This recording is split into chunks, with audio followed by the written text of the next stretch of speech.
Olá, cumprimento a todos de forma bem carinhosa e que vocês recebam o meu melhor carinho, as minhas melhores vibrações, vibrações de paz e luz. Vamos dar início ao nosso tema de hoje, né? O nosso tema é reforma moral, a parte do Evangelho que fala sobre reforma moral. E para falar sobre esse tema, eu vou trazer uma parte do Evangelho, no caso, né, da Escritura Sagrada, que é sobre o apóstolo Paulo, quando ele fala aos Romanos, lá no capítulo 12, nos itens 1 e 2, e depois no item 21. Ele diz o seguinte: rogo-vos, pois, irmãos, pela misericórdia de Deus, que apresenteis os vossos corpos como sacrifício vivo, santo e agradável a Deus, que é o vosso culto racional. E não vos conformeis com este mundo, mas transformai-vos pela renovação do vosso entendimento, para que experimenteis qual seja a boa, agradável e perfeita vontade de Deus. Lá no item 21 agora. Não te deixeis vencer o mal, mas vença o mal com o bem. Falar de reforma é muito difícil. É difícil porque nós temos dificuldade de modificação. E falar por falar não adianta, né? A gente precisa vivenciar. De nada adianta o Evangelho se ele for apenas algo escrito, se eu não colocá-lo em prática. Lá no Evangelho segundo o Espiritismo, para fazer o estudo, eu fiquei lendo sobre o capítulo 17, principalmente no item 11, que fala sobre o nosso corpo, né? Cuidar do corpo e do espírito. E para eu cuidar do meu espírito e também do meu corpo, eu preciso estabelecer em mim a necessidade da reforma. E essa reforma moral. Mas essa reforma moral, muitas das vezes, ela é difícil acontecer, porque se eu não percebo em mim falhas, se eu não percebo em mim a necessidade, ela não vai acontecer. Eu gosto muito de comparar esse tema com reformas realmente materiais. Reforma de uma casa, reforma de um local. E a casa da gente, por exemplo, a reforma acontece quando? Quando eu percebo que aquele cômodo não está de acordo, já não me atende mais. Quando eu percebo que aquela parede está rachada e de repente aquela rachadura, ela pode ser algo além do que aquele pedacinho de rachadura que está ali, não é? Tanto que quando você vai consertar uma rachadura, muitas das vezes a rachadura é desse tamanho ou desse, você tem que fazer uma abertura, às vezes, muito maior. Você tem que abrir aquela fenda. Aquilo fininho, você precisa abrir com uma talhadeira aquela fenda e preencher aquele interior para que a reforma seja verdadeira, para que ela não volte a rachar, para que ela realmente modifique. E assim é conosco. Por que a reforma íntima e moral ela é tão difícil? Porque ela dói, porque ela mexe nas nossas estruturas. Ela pede de nós um certo sacrifício para que a gente se posicione, para que a gente traga Cristo para as nossas ações. E a partir de trazer o Cristo para as nossas ações, a gente perceba a necessidade de agir conforme os ensinamentos dele. Os ensinamentos do Cristo não são para leitura simplesmente, não são para repetição. De nada adianta eu falar assim, eu sei o capítulo 17, o capítulo 17 do Evangelho inteirinho. O que adianta eu saber se eu não colocá-lo em prática? O Evangelho é boa nova, não é? É mudança, é modificação. Então ele não é algo estanque, fechado num livro. O livro me traz condições, ensinamento e possibilidades, mas ele é um manual de conduta. Eu preciso ser um evangelho vivo, eu preciso ensinar a minha família, os meus filhos, como agir segundo os ensinamentos do Cristo, agindo. Eu preciso ser a todo momento o Cristo agindo. Eu preciso exalar os ensinamentos do Cristo.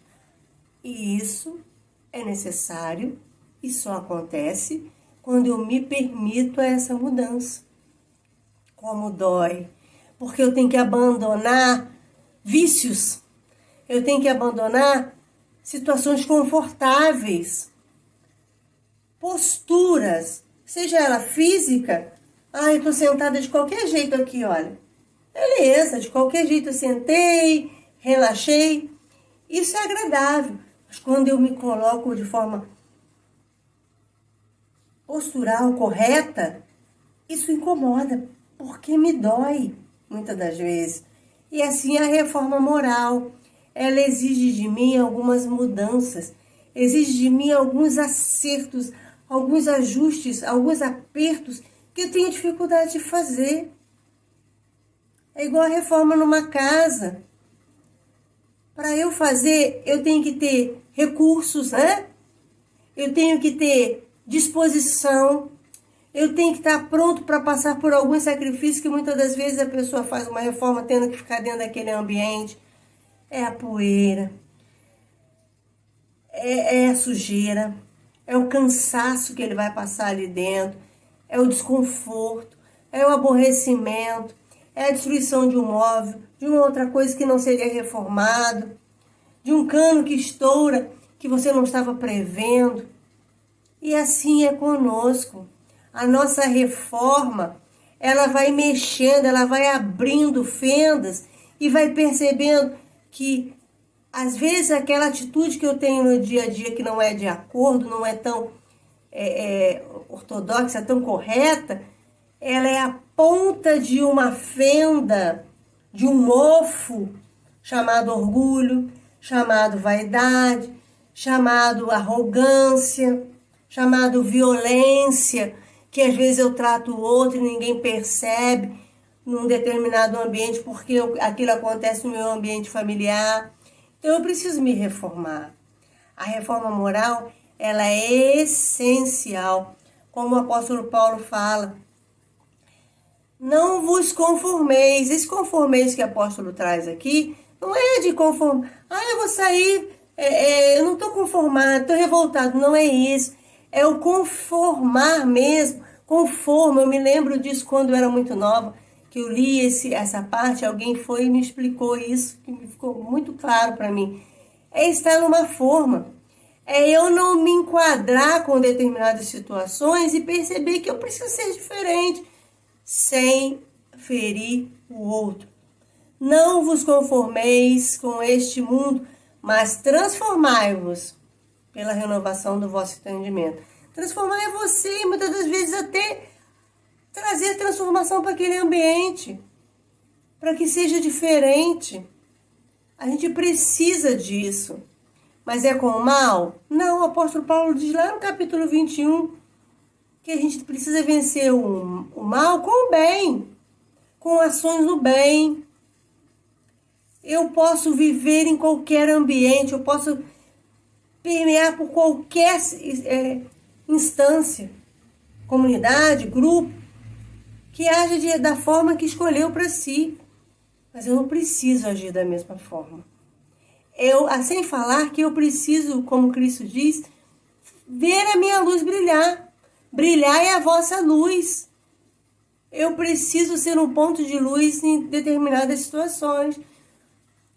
Uma rodinha onde as pessoas acham normal falar mal das outras pessoas, eu não preciso ser agressivo. Que eu, pelo menos, não coadune com aquela situação. Que eu, pelo menos, não compactue com aquilo. Lá no livro de Salmo, lá no Salmo 1, tem uma parte muito interessante, bem no início, que eu gosto muito, muito.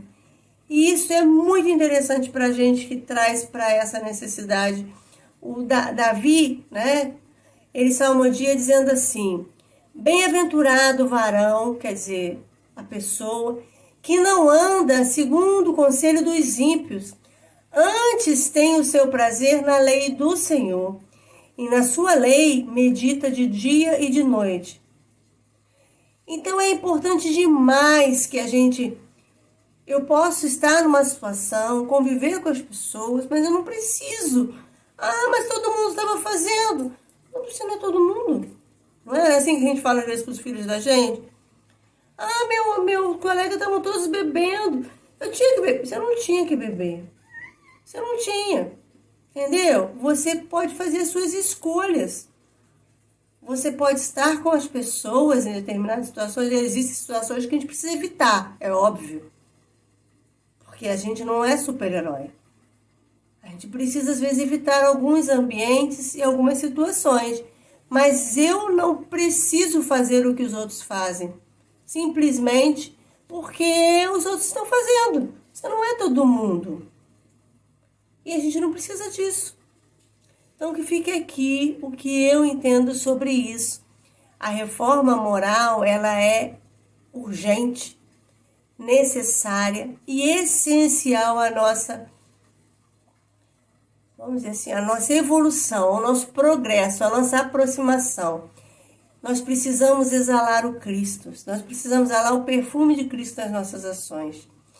E a gente precisa, para isso, desenvolver uma intimidade com Cristo, intimidade com Deus, porque aí eu começo a perceber que algumas coisas não me agradam, já não servem para mim. Essa mudança é importante. Perceber que o que me incomodou quando o outro falou é porque eu ainda sou orgulhoso, eu ainda tenho a vaidade muito viva em mim, porque se eu não perceber isso, a mudança não vai acontecer. Fique aqui o meu carinho, o meu melhor sentimento por vocês. E saibam, quem mais precisa de mudança sou eu. Cada um sabe até onde precisa e qual é a necessidade que vai no seu coração. Um forte abraço, que possamos nos ver em breve, que Jesus esteja presente no coração e na vida de vocês. Mas vamos buscar essa intimidade com Deus, intimidade mesmo, de meditar, né? Como diz o Davi, antes tem o seu prazer na lei de Deus e medita nela de dia e de noite. Quer dizer, coloca em prática, pensa, reflete. Pô, será como Deus agiria nessa forma? Será como Jesus faria nessa situação? E aí a gente começa a ter atos um pouco mais cristãos, um pouco mais humanizados. E nos tornamos pessoas melhores nas pequenas coisas. Um forte abraço e até a próxima.